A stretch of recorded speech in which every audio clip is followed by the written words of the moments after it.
Good to be with you guys. My name is John. If I haven't met you yet, welcome to Mission Church and welcome to week 4 of a series that we're calling Never the Same. It is great to be with you guys in this season of the history of our church. It's really exciting. If you're brand new, you picked a great time to come. We are talking a lot about giving, a little bit more than we usually talk about giving, so don't panic, don't run out of here. But God is up to some really, really special things. This is week 4 of Never the Same. So if you've been traveling, maybe you've been under the weather, maybe this is your first time to Mission, let me do just a real quick review. Let's all catch up to chapter 4. Good? Good? Nod some heads. Say, come on. Here we go. We're good? All right, week one of Never the Same. It was when Abram said yes. He said yes to leave Ur. And what God began to do in his life was extraordinary. Week one of the big statements is that growth begins at the end of our comfort zone. That's where growth begins. Just do kind of a growth audit over your life. You will see the greatest times of growth have been the least times of comfort. Growth begins at the end of our comfort zone. What we looked at in week 1 is the two things that are required for transformation are our participation, right? God won't do it for you. He wants to do it with you. But we need to have his promises, right? We got to have both of those. And what we saw in week 1 is Abraham, he left Ur, but God never left him. Really important. Week 2 was a week that God kind of turned some things in the house. It was really exciting because we said what got you out of Ur may not keep you out of Ur. Remember this. We said we got to have two things around us at all times. Really important. We got to have voices around us and a vision within us. We remember this. We said we got to do not only a growth audit, we got to do a voice audit. We got to stop where we're at and we got to look at and do an analysis of the voices that are around us. Are they helping you? Are they calling you to greater levels of faith? Or are they allowing you to settle in the Haran or compromise in the Negev? We got to have the right voices around us, and at the same time, we got to have the right vision within us. We agreed that week that this vision, Never the Same, it's about us, and at the same time, it's not about us at all. It's about the future generations. We said Never the Same is going to do significant things, helping us move toward our 5-year vision, and at the same time, it's going to do something extraordinary 50 years from now. We need a vision bigger than ourselves. We need to leave a legacy. Last week was week 3, and we were in chapter 13. We looked at that story, a story of two men looking in two different directions. Lot, he looked around. Abram, what did he do? He looked up. We said we cannot go shopping on an empty stomach, so to speak. Show of hands, how many of you went to Mariano's in the past week? Yes, it upped their sales. I got texts from a lot of you saying, I'm in Mariano's and it's not good. I'm shopping on an empty stomach. And this is what Lot did, right? He was shopping on an empty soul. Instead of looking up to receive what only God could give him, he looked around. And he looked through the eyes of his flesh. What did Abram do? The opposite. He looked up. He looked through the eyes of faith. And as he looked up, he received what he could not give himself. What is that? That is faith. We said Lot. He said, I'll believe it when I see it. What did old Abe say? He said, I'll believe it before I'll see it. And God has been challenging you, and he has been challenging me so much over these past few weeks. And the challenge is only about to intensify today. We're going to be in chapter 22 of Genesis. Many would consider this to be the capstone of Abraham's life of faith. Just to kind of warm us up and to make sure that we're ready, let me do a little Old Testament fill in the blank game. All right? I'm going to need your response nice and loud. In the Old Testament, you have Adam and Eve. David and Sonny and No. Sonny, come on. I knew I could get you. Sonny and Cher is not in the Old Testament. All right? They're not. This story is a famous one. It is the story of Abraham and his son Isaac. Genesis 22. Look there at verse 1. Sometime later, God tested Abraham. Read that with me. Sometime later, God tested Abraham. This word tested is the key word of the whole story. This was a test. It was a major test, and this test from God will go on to reveal two really important things for Abraham. The first thing is it revealed Abraham's priorities. This test from God revealed Abraham's priorities. As you study the life of Abraham, you see that the storyline of his life is that of testing. Over and over and over and over again, we see God testing Abraham 12 times to be exact. This time, right here in chapter 22, is the 12th and final test in the life of Abraham, and it was the greatest test of them all. This was a significant test in his life. It begs the question, why is God always testing him?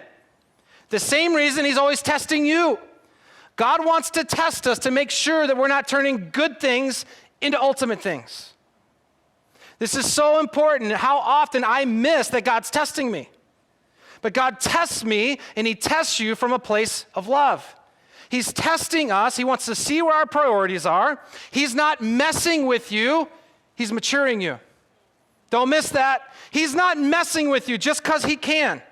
No, God has a vision for your life that is bigger than a vision you could ever come up with. It is to be changed, right? Into his image with ever increasing glory. Listen, God is he's not messing with you. He's maturing you. And what God has been doing over these past few weeks is never the same, is that of maturing us. He's maturing me. He's maturing you. God tests us. He goes after the things that we love the most. Look there in verse 2. Then God said, take your son, your only son, whom you love. Whom you love. God does not test him here in chapter 22 with that which Abraham liked. He went after what he loved. He went after that which Abraham loved. He loved this child. 100 years he'd been waiting for this gift. How long? 100 years. Well, when's the last time you waited 100 years for a gift? Right, none of us, right? 100, there was nothing Amazon Prime about this gift. Now we're mad when we got to wait 72 hours. Like, this is ridiculous. Right? Looking out your window for the drone to come in and drop our little package. I don't even know how they do it, right?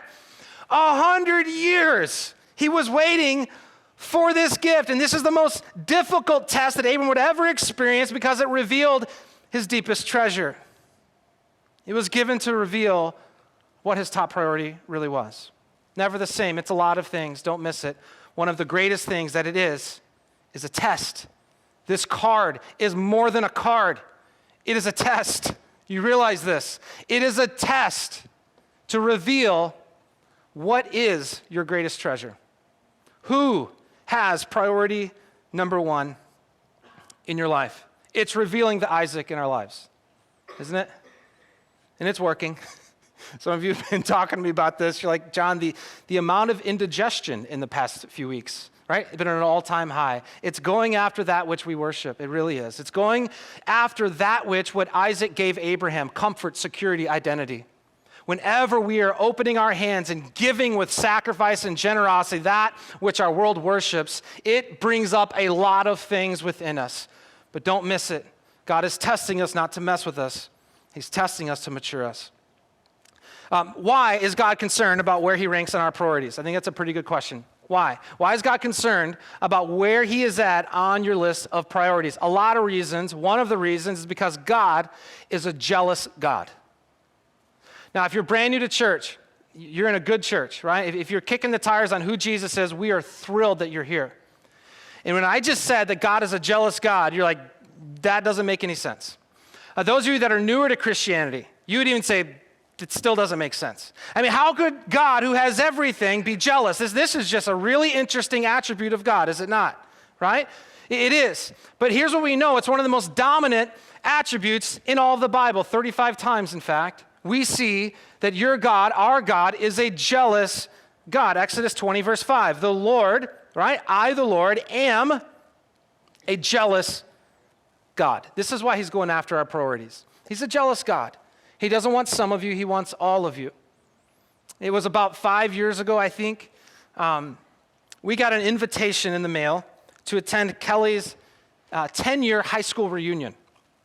Show of hands, how many of you have ever been to a high school reunion before? Yeah, terrible experience. And so we got this invitation to go back to Oklahoma City, where Kelly is from. She left everything to come and marry me, which is, if you don't think God can pull off miracles, then you haven't looked at who I'm married to. And so we've been married now for over 11 years. Over 11 years. Thank you for the one woo. But no, the rest of you missed it. It's all right. It's all right. And we're rocking it. We have a great marriage. It is not a perfect marriage, but it is a marriage that is really something special. I told her last night, you are the secret sauce in my life. Yeah, it's true. She is. No, it's all right. I'm just telling you how it is. So we got this invitation. I didn't want to go. But I looked at her and I knew she wanted to go. right? I mean, she's never back home. And so I'm like, yeah, let's go. I want to meet all your, she has to be around my friends all the time. I'm like, let's go back and see it. And so we went, we got all dressed up, and things were going pretty good at this reunion. And then the DJ started playing some music. And usually that's when things go from good to great for us. And so we were out there, working it and just showing off our moves. But at this celebration deal, there was alcohol being served. And, which usually isn't necessarily a bad thing, but some guys that used to go to high school with Kelly were overserved. That's the best way I'll put it. Dudes were just getting crazy, right?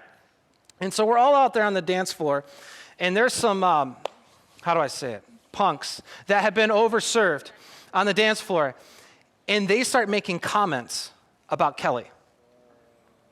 Right, Howie? They start making comments about how she's looking and this and that. They went to high school. They think they still know her. And Kelly didn't say anything. She didn't respond, right? Because, she is like, John, you are my man. I'm like, say it again. You are my... She was handling it great. But it continued to intensify. And so I pull Kelly off the dance floor, and I sit her down. And I said, Kelly, we got to get clear on something. These guys over here, they're lucky that I'm a pastor. But if they make one more comment, they're about to find out that I haven't always been a pastor. I will mop this dance floor. I'm like, Cal, you don't know who I used to be. And I'm nice, but there's another side of me, all right? What is that? Now, I'm jealous. She is my bride. Don't start. No. I don't want some of her. I want all of her. And if someone's a threat, that unlocks something significant in my heart. And God, listen, he looks down on us and he says, no, that's my bride. I'm the groom. I don't want anything competing with their affection for me. I don't want any rival gods in their life. And so what does he do? He tests you. He tests me. Over and over and over again, he tests us. He wants to know, is he getting our best? He wants to know, are we holding out? He wants to know, are there any Isaacs in our lives? Is he priority number one? Look how Abraham responds. Look there at verse 3. This is so incredible. It has been so incredible for me all week. Just look at these next few words in verse 3. Early the next morning. Abraham, what do? He got up, loaded his donkey. He took with him 2 of his servants and his son Isaac. When he had cut enough wood for the burnt offering, he set out for the place God had told him about. What is this? This is called fast obedience. Measure your obedience. It's the distance between when God speaks and when you respond. Look at this. Early the next morning. Let me keep it real for you. It would not have been early the next morning for me. Maybe early the next month. Guys, this is a real man who's been waiting like his entire life for a real son. And God has just asked him, he said, I want him. I want you to sacrifice him to me. And he's up before the sun comes up chopping wood. I need some wood for this sacrifice. He's barely done with his morning cup of coffee. He's saying, it's time to go, Isaac. Where are we going, Dad? Don't worry about it. We got to go. We got to go. This is fast obedience. Early the next morning. There's something really significant we can't miss here. This test is taking place in what chapter? The answer is not Jesus. I know when you ask questions in church. Let me help you again. This test is taking place in Genesis chapter what? 22. That's right. Okay, that's right. It wasn't a trick question. This is happening in Genesis chapter 22. Okay? Here's what I believe to my core. The test that he passes in chapter 22, Abraham would have failed in chapter 12. Let's back up the tape. This is the 12th and final test. One of the first. Back it all the way up. What do we see happening in chapter 12? It was a test. God said, Abraham, I want you to leave what's comfortable and what you know. What did Abraham do? He passed the test. What happened? All of a sudden, his faith increased. Here's what we're seeing, a principle about faith you cannot miss. Faith is more of a muscle than a mindset. Faith is more of a muscle than a mindset. Faith is not this like you got to get in an awkward posture and pray this weird, mysterious prayer to all of a sudden have faith like this. It's more of a muscle than a mindset. Let me read this quote to you from Dr. Jim Lohr, The Power of Full Engagement. Great book. It says, we build emotional, mental, and spiritual capacity in precisely the same way that we build physical capacity. Stress is not the enemy in our lives. Paradoxically, it's the key to growth. He goes on to say, expose a muscle to ordinary demand, and it won't grow. With age, it will actually lose strength. The limiting factor in building any muscle is that many of us back off at the slightest hint of discomfort. To meet increased demand in our lives, we must learn to systematically build and strengthen muscles wherever our capacity is insufficient. Any form of stress that prompts discomfort has the potential to expand our capacity.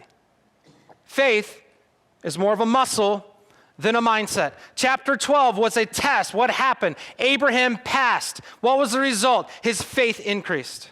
Chapter 13, when he parted from Lot, there's more in the context than there is in the text. Lot was his nephew. He was like a son. And he parted ways. What was that? That was the test. What happened? Abraham passed. What was the result? His faith increased. Leave chapter 13, get to chapter 15. Same thing happens. We get all the way to the end of it in chapter 22, the greatest test of his life. And guess what? His faith had been developed enough that he was ready to pass the test. Never the same as a lot of things. One of the things it is God's gift in your life to finally grow your faith. That's what it is. Friday night, there was a lot of faith muscles being grown at Advanced Commitment Night. It was awesome. It was a great night. It really was. A lot of us were there. It was fantastic. My favorite moment, there's a lot of great moments, but my favorite moment was at the end of the night. A lot of people had already left. No music was being played, and a guy approached me, and he was holding his commitment card. And I could tell he was really nervous. And he said, Pastor, I need you to pray for me. I said, I'd love to pray for you. How can I pray? He said, this is the first time I've ever given. This gets me. He said, I can't get up to that box. Will you do something? That's what I will remember from Friday night. I put my hands on his shoulder and I spoke truth into him. This is what transformation feels like. And you're going to go up to that box because God's about to give you the strength to do it. So many of you see heroes of the faith. The amount of people that told me after Reveal Night, they'd like to pray like Ed Bryjack prays. But you're still saying no in chapter 11. You're not willing to move. But you want the life and you want the prayer of Ed Bryjack? Here's the deal, man. I'm just telling you, this is really practical. You don't got to go to seminary for this. Faith is more of a muscle than it is a mindset. But yet you want to pray like Ed, but you're unwilling to move. Please, for the sake of your future faith, say yes. Say yes. Say yes. I mean, this is a test for us. For me and Kelly, it is, but it's not the first test. This isn't chapter 12 for us. It's not. And we're saying yes. And is this a stretch? You bet. Is it a sacrifice? Yes, but it's more of an investment. It's more of an investment into our future level of faith. Call that what you want. But here's what I know. John Peacock and Kelly Peacock, we're not done. You might think this is the apex of our ministry career. You're wrong. You might think this is the apex of the story of Mission Church. You're wrong. We're not done. You see that building and it's beautiful, but that is not the finish line. Please listen to me. It's not the finish line. You realize once we move in, God's going to say something else? You realize after grand opening, there's going to be another opening? You realize after next fall, sometime, Tommy Bowman, whenever we get into this building, God is going to speak to us again. And here's what I know. Saying yes is an investment into your future level of faith so you can pass that test. That's what I know. I'm trying as hard as I can to help you understand this. I mean, this is really, really significant for you, for your future level of faith. Faith is more of a muscle than a mindset. Much more. We are being changed into his image with ever increasing glory. This test from God revealed two things, Abraham's priorities, but secondly, God's provision. God's provision. Skip down there to verse 9. I'm going to skip some good stuff, but I have to. Skip down there to verse 9. When they reached the place God had told them about, Abraham built an altar there and arranged the wood on it. He bound his son Isaac, sidebar, was about 15, could have left, could have run.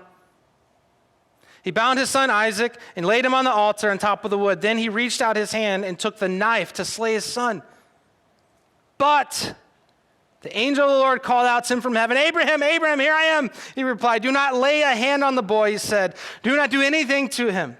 Now I know that you fear God. Didn't he know that before? Now I know. Because you have not withheld from me your son, your only son. Verse 13, Abraham looked up and he saw the best thing he'd ever seen. He looked up right there in the thicket. I love that word, thicket. He saw a ram caught by its horns. He went over and took the ram and sacrificed it as a burnt offering instead of his son. This is one of my all-time favorite stories in all the Bible. It reveals what Abraham treasured, which was God. And this test revealed how God can be treasured, how he can be trusted. It revealed what Abraham treasured. It revealed how God can be trusted. Look at verse 14. Abraham called that place, the Lord will provide. Jehovah Jireh, this is where it comes from right here. Abraham called that place, the Lord will provide. And to this day it is said, on the mountain of the Lord it will be provided.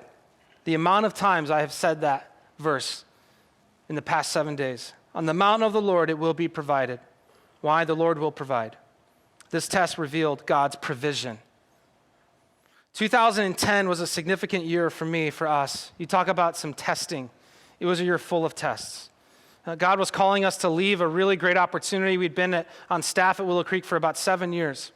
Yet we couldn't get away from this calling to start what we now call Mission Church. And after tons of prayer, we finally agreed with God, and we just said, yes, we're going to do this. We're going to step out. We're going to walk by faith. And we had no idea how this was going to work. We ended up deciding that my final day at Willow Creek would be July 1st. That would be the final day I'd be receiving income, any kind of benefits. And so what we did is we kind of backed up from July 1st, and about 3 months before July 1st, I started raising my salary and benefits for 3 years. And I don't know if you've ever had to done this, maybe you went on a mission trip or something once. Every breakfast, lunch, and dinner, I was sitting down with someone asking them, would you support me and Kelly? God is calling us to start this church in my hometown. I got to do it. Will you help me do it? And a lot of people responded, and I began to sense from God that God's goal for me is that he was going to provide 100% of what I needed for 3 years by July 1st. And so I started telling people that. Man, I really feel like God is saying that on July 1st, we're going to have, that's the last day of employment and all that stuff stopping. But I believe God is saying on July 1st, I'm going to be fully funded for 3 years. I told a number of people that. And we get to July 1st. And on July 1st, we were less than 50% funded for the next 3 years. I just want you to imagine waking up tomorrow and you have less than 50% of your income like that. That's how I was feeling. And I remember feeling like a failure, that I'd failed her. I remember feeling like a fool, that I'd told people that God was going to come through. And on July 1st, that afternoon, we had had a date night planned. Back when I thought we were going to be 100% funded, I'd scheduled a date with Kelly. And so we had a date night planned, and we decided we're going to still go. I said, babe, you can get any appetizer you want. And before we left the house, I got a text message from a friend. He said, hey, my son's playing baseball this afternoon. I know you've been wanting to see him play. How about you stop by and watch a couple innings? So I talked to Kelly about that, and she thought that would be a good idea, kind of a form of therapy for me. And so we stop at this baseball game on the way to our date. And we sit down in the stands, and we end up being introduced to a couple we'd never met before in our life. And I start talking to them. They start asking me questions about the church. Kelly and I start sharing with him the vision and our heart for this community and just what we believe God wanted to do. A few innings go by, and that was it. The last thing they said, hey, is there a website that we could find out more information? I'm like, yeah, there is. It's called peacockjourney.com. You remember that website? It was terrible, but it's what I could build, you know.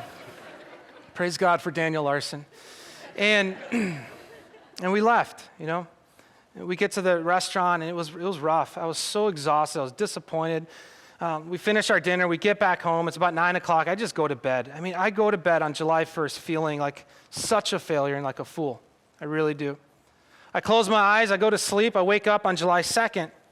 I reach for my phone, and my phone was dead, and so I didn't have a charger in the house at that time, but I had a car charger, and so I go out, and I'm sitting in my driveway there at 808 Springfield Drive, 2 blocks from here. I'm in my car, and I'm waiting for the phone to power up, and it finally powers up, and it says that I missed a call. And it has a number I didn't recognize, you know, and then it says I got a voicemail, and it was time-stamped. It was from the night before, and so I hit play. And the voice on the other end of that line says, hey, man, we met you at the ball game. And we were able to talk to our friends to get your number. And, you know, we're right now on this website. And we can't help but notice it says on the website, in print, that your goal is to be fully funded by July 1st. And it's 11 p.m. on July 1st. And I'm sorry for calling so late. I'll never forget this. I'm sorry for calling so late, but I wanted you to know, whatever you are short for the next 3 years, we're going to cover it. That's what he said.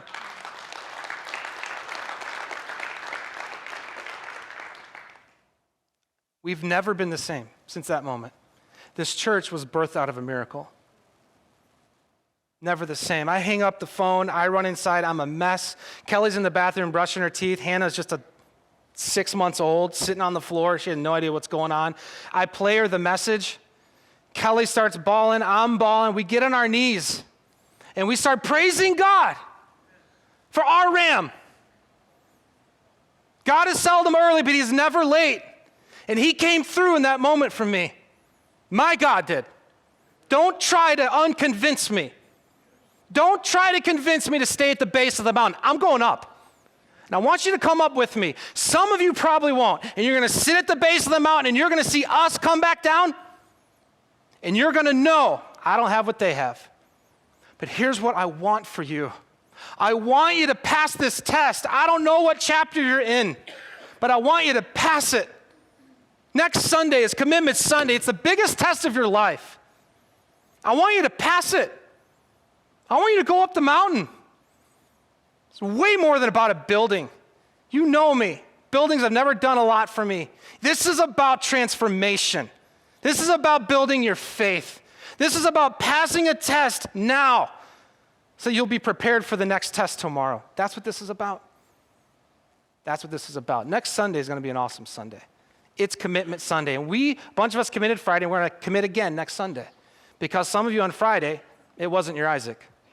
Nope. But next week it will be. We're going to commit. And God's going to do something extraordinary.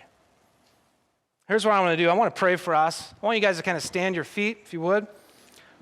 We usually go out on a big song. We're not going to go out on a big song today because I want you to feel the gravity, just in part, to what Abraham must have been feeling that day.